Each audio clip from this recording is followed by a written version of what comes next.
ప్రాణాయామం. ప్రాణాయామం ద్వారా ముందు శ్వాసను నియంత్రిస్తావు, దీని తర్వాత శ్వాస నియంత్రణ వల్ల ఆరోగ్యం బాగుపడుతుంది. తెలుసుకోండి, ఇక్కడ క్రమంగా బాగున్న ఆరోగ్యంతోనే ఏదైనా సాధించగలం. ఆ తర్వాత శ్వాస నియంత్రణ వల్ల మనస్సుకి ఏకాగ్రత కుదురుతుంది. అందుకే ప్రాణాయామం మనస్సుకి ఏకాగ్రత కుదర్చడానికి. ఇది తెలుసుకోండి. ఇక్కడ ఒక దెయ్యం ఉందిటండి, దానికి ఏదో పని చెప్పకపోతే అది ఊరుకోదుట. ఒక సాధకుడు ఏదో దెయ్యం మంత్రం తీసుకున్నాడు, చేశాడు, అది వచ్చింది, వాడిని తినడం మొదలెట్టింది. నాకు ఏదైనా పని చెప్పు, ఏదైనా పని చెప్పు, లేకపోతే వీడిని తినేస్తుంది. అది గట్టిగా ఆలోచించట ఆయన దెయ్యాన్ని ఎలా కంట్రోల్ చేయాలని. ఇదివరకు వాడి మీదకి వెళ్ళి వీడి మీదకి వెళ్ళి అని పంపిస్తూ ఉండేవాడు దుర్మార్గుడు. అది వాడిని కూడా తినేసి వచ్చి ఇంకా పని చెప్పని చెప్తుంది, లేకపోతే నిన్ను తినేస్తా అంటుంది. గట్టిగా ఆలోచించి ఒక పని చెప్తాను అని ఒక పెద్ద కొయ్యి పాతెట్ట పాతి దీని నుంచి పైనుంచి కిందకి, కింద నుంచి పైకి ఎక్కుతూ దిగుతూ ఉండని చెప్పెట్ట. నేను చెప్పే వరకు ఆ పని చేస్తుంది అన్నట్ట. దాని పని అది ఏది చెప్తే చేస్తుంది బుద్ధిగా. దాని పని ఎక్కుతూ దిగుతుంది. అలా కలకాలం దిగింది దాని దెయ్యత్వం పోయే వరకు. అలాగా దెయ్యం లాంటి మనస్సుకు పని చెప్పవయ్యా. ప్రాణాయామం ద్వారా ఎక్కుతూ దిగుతూ ఉచ్ఛ్వాస నిశ్వాసాలు చేస్తూ ఉంటే అది హాయిగా ఉంటుంది. ఇది తెలుసుకున్నాడు ఇక్కడ చక్కని మాట. అందుకే ఉచ్ఛ్వాస నిశ్వాసాలతో మనస్సు అనే దెయ్యం చక్కగా నిగ్రహింపబడుతుంది. అయ్యా ఆఖరికి అది విసిగిపోయి అదే ఊరుకుంటుంది అన్నాడు ఇక్కడ. అంతవరకు వీడిని తింటా వాడిని తింటా ఉంటుంది ఇక్కడ. తంతమైన ఉపమానం ఇది. అందుకే ప్రాణాయామం ఎంత గొప్పదయ్యా అని చెప్పాడు ఇక్కడ. అంటే ఇవన్నిటితో ఉన్నప్పుడే భక్తి బఢానా అవుతుందండి. ఇది తెలుసుకోండి. ఇక్కడ యోగం సాయంతో భక్తి గొప్పదవుతుంది, ముక్తి దగ్గర అవుతుంది. ఇది తెలుసుకోండి ఇక్కడ. కనుక జ్ఞానయోగానికి, భక్తి యోగానికి, కర్మయోగానికి కూడా అష్టాంగ యోగం పనికొస్తుంది ఇక్కడ. అందుకే దీన్ని ఆత్మసంయమ యోగం పేరుతో భగవానుడు భగవద్గీతలో 6వ అధ్యాయంలో దీన్ని చెప్పాడు ఇక్కడ.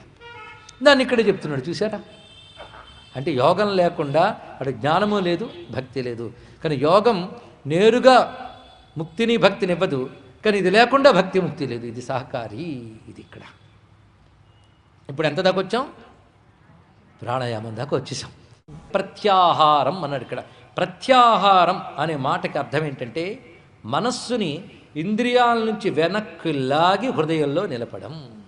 ఇంద కాంతిని గోడ నుంచి క్రమంగా సరస్సు నుంచి వెనక్కి లాగడం, సూర్యుడి వైపు లా ఆ ప్రయత్నం చేయాలి. ఆ చేయడం అంత తేలిక అండి.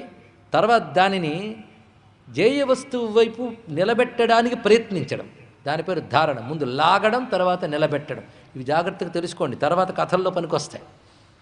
వీటి కథల రూపంలో ఎంత అందంగా ఉంటాయో తర్వాత తెలుసుకుందాం. మొత్తానికి ఇప్పుడు ఇంతవరకు ఎక్కడికి వచ్చాం?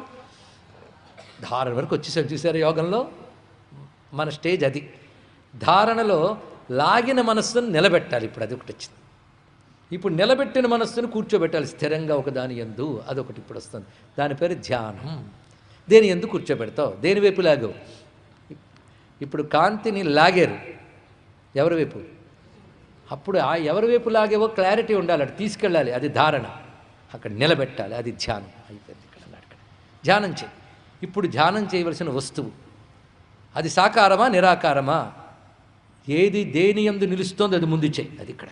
ఒక ఆయన 80 ఏళ్ళు వచ్చి అడిగాడు, ఏమంటే సాకారం గొప్పదా నిరాకారం గొప్పదా అని. 80 ఏళ్ళు వచ్చాక మొట్టమొదటి ఏదో ఒకటి చేస్తుంటే అదే ఎక్కడికి తీసుకెళ్ళాలి అక్కడికి తీసుకెళ్ళేది. ఇది ఆలోచించుకోండి. కనుక దీన్ని సబీజ ధ్యానం అని పేరు పెట్టాడు ఇక్కడ. ఇది క్రమంగా మనం చేస్తూ భగవంతుని యొక్క రమ్యమైన రూపం యందు నిలుపు అన్నాడు ఇక్కడ. ఆ రూపము ఎలాంటిదో వరుసగా శ్లోకాలు చెప్తున్నాడు, కానీ అంత వివరం మనం చెప్పట్లేదు. ఆ రమ్యమైన నారాయణ యొక్క అద్భుతమైన విగ్రహం ఆ పాదముల నుంచి క్రమంగా ముఖం వరకు ధ్యానిస్తూ ముఖం దగ్గర నిలుపు. ఇది సుఖయోగింద్రులు 2-3 అధ్యాయాల్లో కూడా చెప్పాడు. అది దాన్ని మళ్ళీ ఇక్కడ చెప్తున్నాం. ఏ రోజుకు ఆ రోజు భాగవతం ఉన్నాం కదా, అక్కడ ఎందుకు చెప్పలేదని ఇక్కడ చెప్పుకుంటాం. కనుక ఆ భగవాన్ యొక్క రూపవర్ణన ఇక్కడ అద్భుతంగా చేస్తాడు కపిలాచార్యులు వారు. అందమైన పాదములు, ముముక్షుజనులకు ఆశ్రయమైన పాదములు. ఆ తర్వాత దానికి వేదనాదములు రవళించి అద్భుతమైన నూపురములు, దానిపై పీతాంబరం కటి వరకు, ఆ సన్నని నడుము, ఆ తర్వాత నిమ్న నాభి, ఆ తర్వాత విస్తారమైన వక్షస్థలం, చతుర్భుజాలు, శంఖచక్ర గదాపద్మములు ధరించి ఉన్నాడు. వక్షస్థలంలో కౌస్తుభం ప్రకాశిస్తోంది, మహాలక్ష్మి అందులో భాషిస్తున్నది, వనమాల ప్రకాశిస్తూ ఉన్నది, అద్భుతమైన రత్నహారములు ఉన్నాయి. ఆ తర్వాత శంఖము వంటి కంఠము, ఆ తర్వాత వదనముందే అక్కడ నిలిపే అన్నాడు. ఎందుకంటే నీ పట్ల స్వామి ఎలా చూస్తున్నాడో నీకు తెలుస్తుంది. ప్రసన్నంగా నవ్వుతూ నిన్ను చూస్తున్నాడు. ఆ కనుల్లోంచి కరుణ జాలువారుతోంది. మందహాసవదన నిర్మలమైన చంద్రుల్లా ప్రకాశిస్తున్నది. ఆ శ్రవణములకు కుండలములు భాసిస్తూ ఉన్నాయి. ఆ రమ్యమైన ఒత్తైన జుట్టు, దానికి రమ్యమైన కిరీటము, దానిపై పింఛము ప్రకాశిస్తూ ఉన్నటువంటిది. ఆ కనుల్లోంచి నాపై కరుణలా వర్షిస్తోంది అని అక్కడ వదనం దగ్గర పెట్టే మనస్సు అలా అలా అలా ధ్యానిస్తూ ఉంటావు. ఆ ధ్యానం చేసే ఒకానొక శక్తితో ధ్యానిస్తున్నావు కదా. క్రమంగా ధ్యానిస్తున్న మనస్సు ఏమవుతుంది అంటే జై వస్తువుని ధ్యానిస్తూ ధ్యానిస్తూ అది ఆ ధ్యానముగా మిగిలిపోతుంది చివరికి.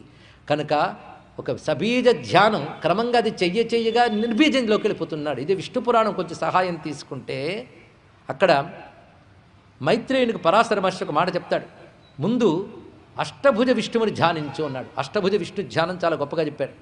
తర్వాత చతుర్భుజ విష్ణువుని ధ్యానించు, తర్వాత ద్విభుజ విష్ణువుని ధ్యానించు. స్థూలం సూక్ష్మం చేయడం ఎలాగో చూడండి.